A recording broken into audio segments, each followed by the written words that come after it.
Olá pessoal, bom dia, boa tarde, boa noite ou boa madrugada para você que nos escuta. Seja muito bem-vindo e seja muito bem-vinda a mais um episódio do RH para você Cast, nosso ponto de encontro semanal para que a gente possa falar sobre tudo que há de mais relevante para quem trabalha com recursos humanos. Portanto, se você é gestor de pessoas, trabalha em RH, ama RH, está estudando RH, como eu falei, esse é o nosso ponto de encontro, essa é a nossa comunidade. E, aliás, falando em comunidade, já quero deixar aqui o recado para você seguir o RH para você nas redes sociais. A gente está no Facebook, Instagram, tem um canal no YouTube, tem no LinkedIn. A gente chegou a 110 mil seguidores no LinkedIn. Portanto, são 110 mil profissionais de RH trocando ideias, insights todos os dias por lá no LinkedIn, tanto na company page quanto no grupo de discussão do RH para você. Portanto, fica o convite para você fazer parte dessa verdadeira comunidade e se conectar com outros milhares de profissionais de RH Brasil afora, aliás, mundo afora, porque tem gente que trabalha em vários pontos do mundo que estão fazendo parte da nossa comunidade lá no LinkedIn. E para finalizar os recados, também fica aqui a dica para você acessar o rhpravocê.com.br, que é a nossa plataforma de conteúdo, porque lá você vai encontrar conteúdos novos produzidos pela nossa área de redação, produzidos pela comunidade de RH. Lá na área de Collab você vai encontrar artigos produzidos pelos mais diversos especialistas e entusiastas de RH no Brasil e no mundo.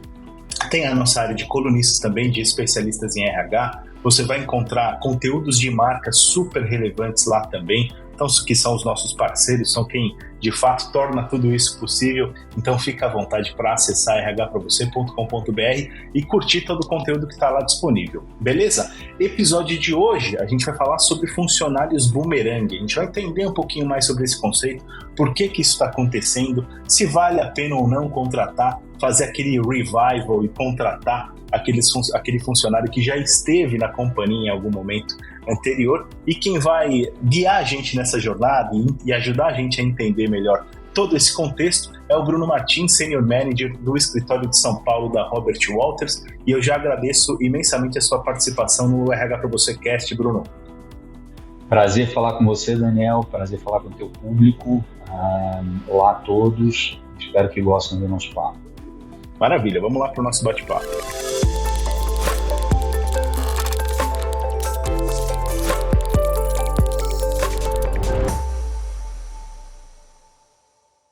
Bom, para a gente ter uma ideia do que significa esse conceito, digamos assim, de funcionário boomerang, eu tenho aqui uma pequena pesquisa para apresentar para vocês, pesquisa realizada pela consultoria UKG, com mais de 1.950 profissionais, ou seja, quase 2.000 profissionais em 6 países diferentes. E essa pesquisa revelou que 1 em cada 5 pessoas que se demitiram durante a pandemia já voltaram ao seu emprego anterior. Essa mesma pesquisa mostrou que 43% das pessoas deixaram seus empregos durante a pandemia. Elas agora admitem que estavam realmente melhores em seu antigo emprego. E entre as pessoas que não estão totalmente satisfeitas em seu novo cargo, 62% admitem que o trabalho que eu deixei era melhor do que o atual.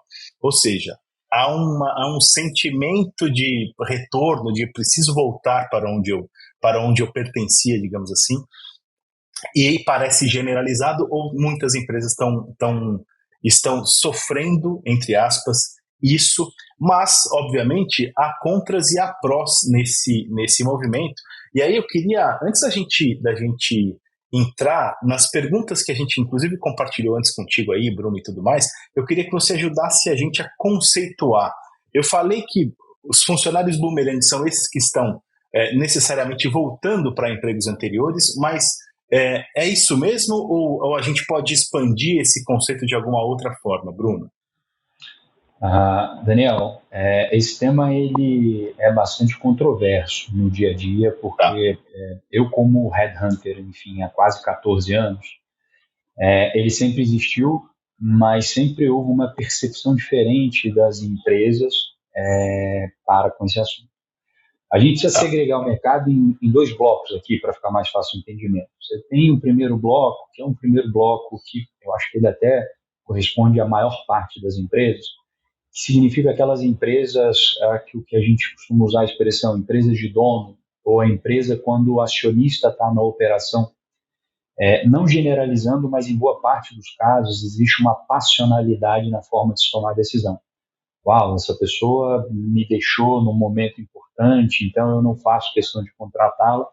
Quando as decisões elas estão muito alocadas numa pessoa, num grupo familiar, então a gente percebe uma dificuldade sensível nesse movimento egresso.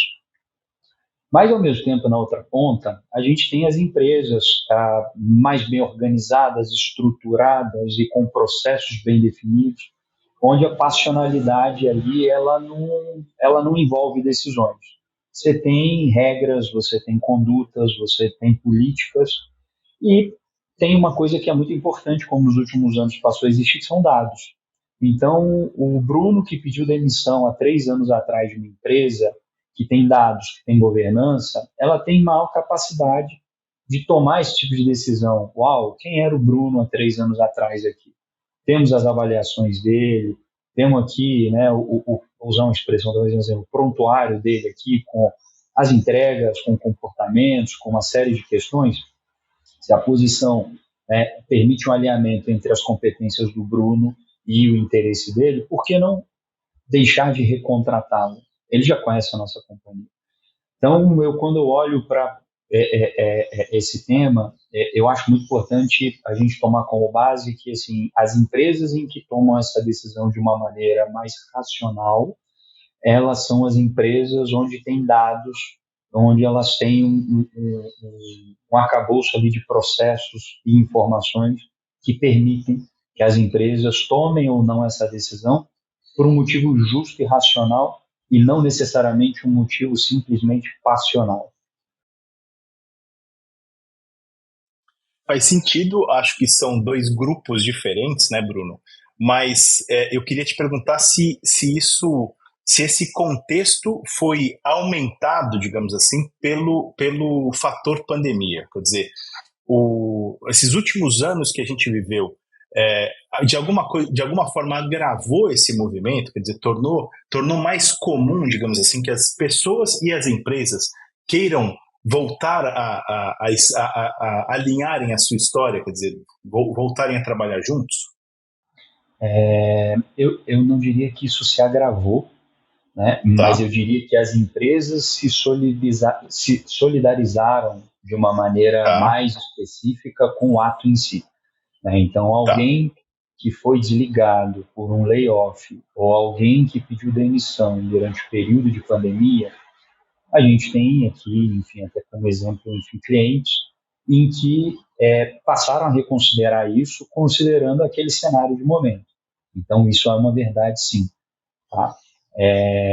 Mas, ao mesmo tempo, também é importante comentar, né, o quanto que existe um outro comportamento que tem acelerado um pouquinho esse processo, que as empresas tiveram que aprender durante a pandemia a como se comportar, a como manter hábitos e rotinas de trabalho, e as pessoas também tiveram dificuldade em se adaptar um pouco com isso.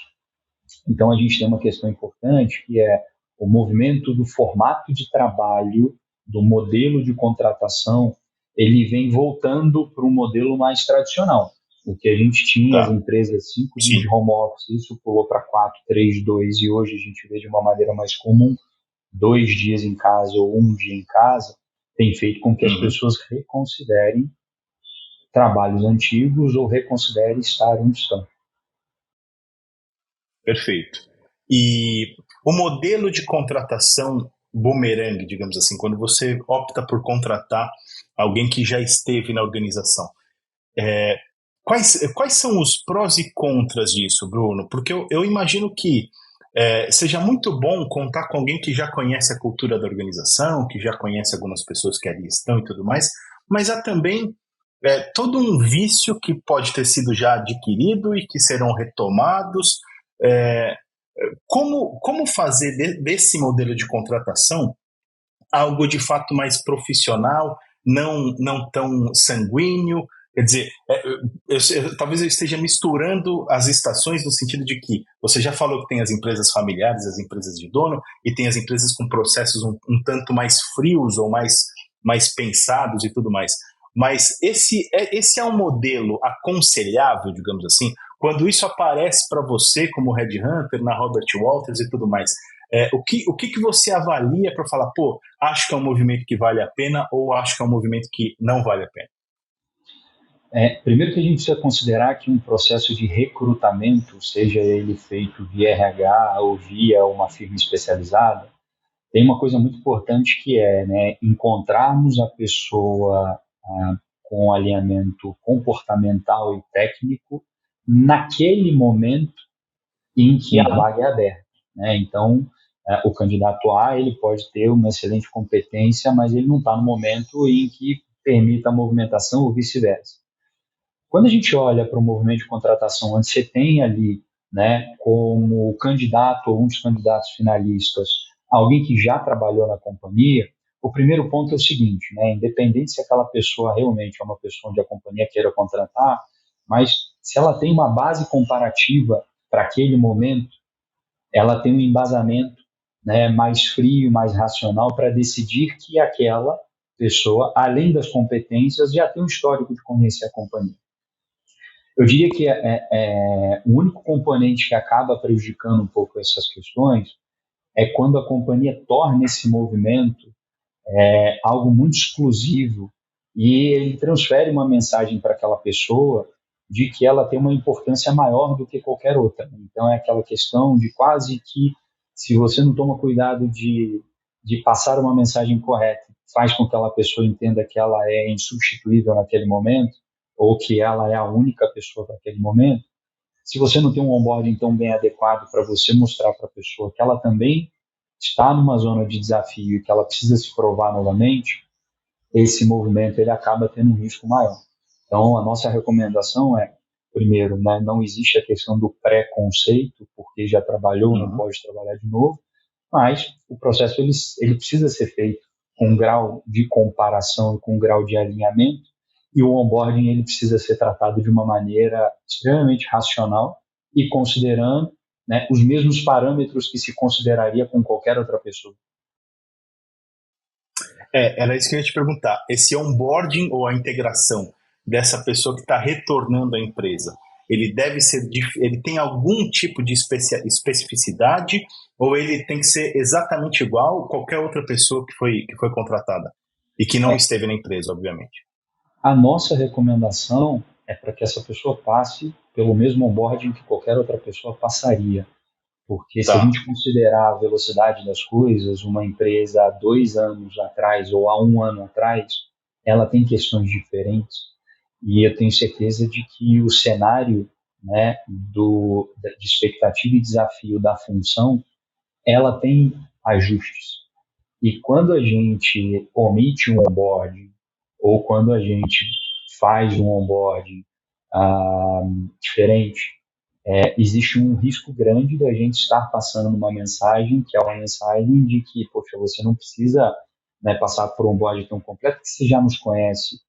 Então, ali eu acho que você já começa a criar um vínculo de zona de desafio ou de zona de segurança com a pessoa. Então, essa é a nossa única recomendação.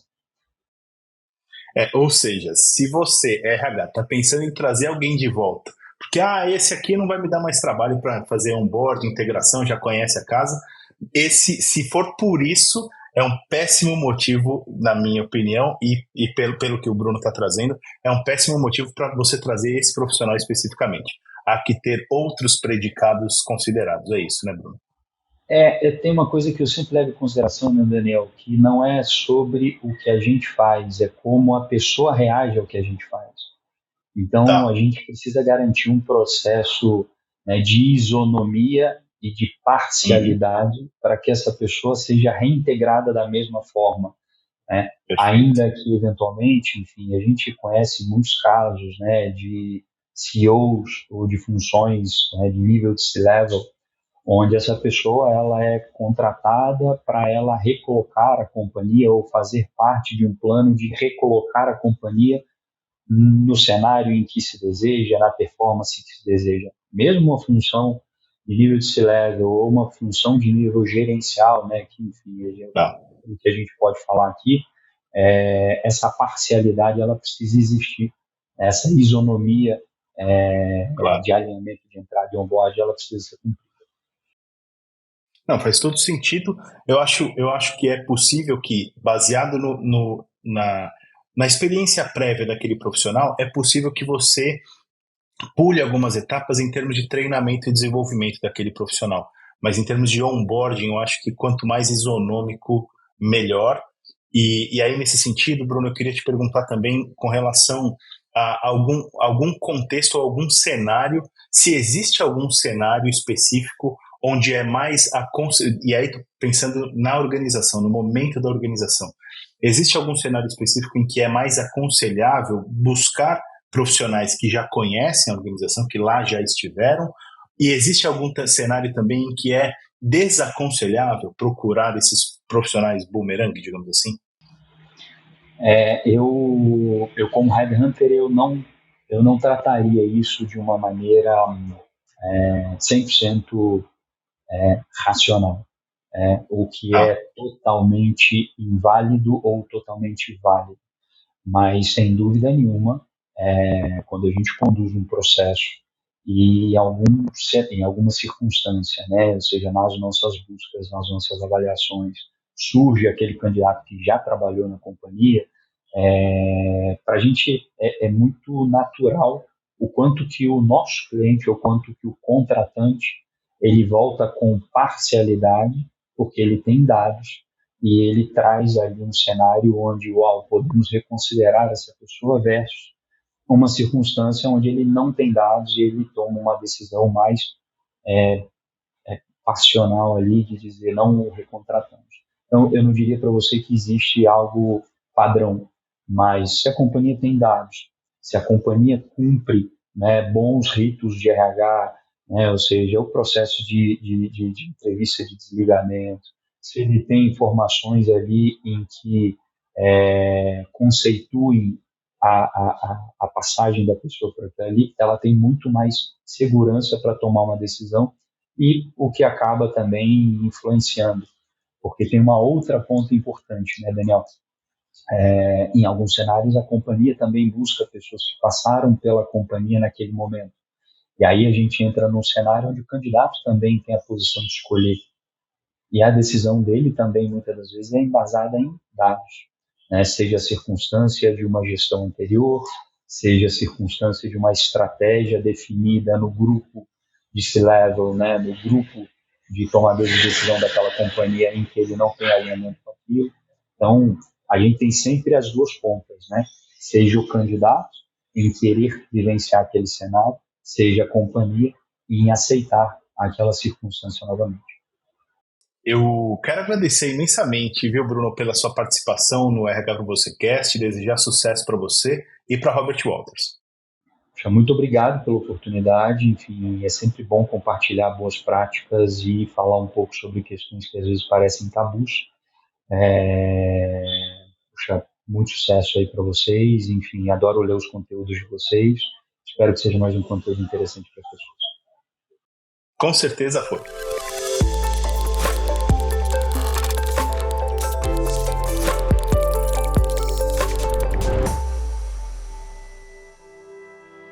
E aí, curtiram o meu bate-papo de hoje? Falei com o Bruno Martins, Senior Manager do escritório de São Paulo da Robert Walters. A gente falou sobre funcionários boomerang e aí ele já esclareceu que há uma porção de coisas a serem consideradas dentro do contexto do momento em que a gente pensa em trazer um funcionário que já esteve na nossa empresa novamente. Não há preconceitos nenhum, mas há coisas a serem avaliadas evidentemente para que a gente tenha o melhor processo de contratação e integração possível para as nossas organizações.